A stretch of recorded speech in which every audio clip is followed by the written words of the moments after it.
প্রধানমন্ত্রী Tarique Rahman প্রতিশ্রুত family card, কৃষক card ও স্বাস্থ্য কার্ড বাস্তবায়নে সরকার কাজ করছে বলে মন্তব্য করেছেন বিএনপির রাজশাহী বিভাগীয় সাংগঠনিক সম্পাদক অ্যাডভোকেট সৈয়দ শাহীন শওকত। বুধবার 22 জুলাই চাঁপাইনবাবগঞ্জের দোবরা মুসলিমপুরে গাছের চারা রোপণ শেষে তিনি এ মন্তব্য করেন। শাহীন শওকত বলেন, সরকার 5 বছরে 25 কোটি গাছ লাগানোর সিদ্ধান্ত নিয়েছে।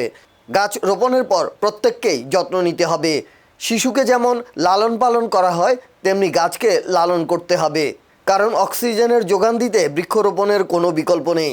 শিবগঞ্জ উপজেলা ও পৌর বিএনপি এই বৃক্ষরোপণ কর্মসূচির আয়োজন করে। এ সময় উপস্থিত ছিলেন শিবগঞ্জ উপজেলা বিএনপির সদস্য সচিব হায়াতুদ্দৌলা, যুগ্ম আহ্বায়ক জামাল উদ্দিন অপু ও শিবগঞ্জ পৌর বিএনপির আহ্বায়ক জিন্নুর রহমান সহ অন্যান্যরা।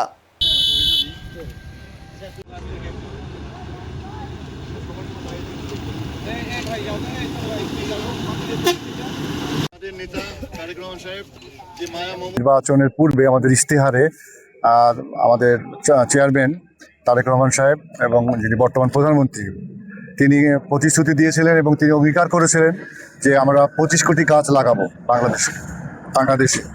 এবং আমাদের জনগণ সেই 25 কোটি গাছের প্রতিশ্রুতির প্রতি আস্থা রেখে তারা আরও অনেক স্থান আছে, বাট এটাও একটা বিষয় ছিল, আস্থা রেখে বিপুল ভোটে বিএনপিকে বিজয়ী করেছে, 2/3 মেজরিটি। এবং তারেক রহমান সাহেব ক্ষমতায় আসার পর থেকে আপনারা দেখেছেন যে তিনি একের পর এক তার প্রতিশ্রুত ফ্যামিলি কার্ড, কৃষক কার্ড, স্বাস্থ্য কার্ড, বিভিন্ন ধরনের, তারপর স্পোর্টস, নতুন করে স্পোর্টস, এগুলো দ্রুত সময়ের ভিতরে, আমি বলবো যে আমাদের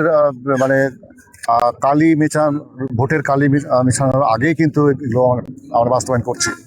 তো তারই অংশ হিসাবে আজকে 25 কোটি গাছ লাগানোর যে কর্মসূচি, সেটা সরকারি পর্যায় থেকে এবং পালন করা হচ্ছে, পাশাপাশি দলীয়ভাবে আমরা পালন করছি।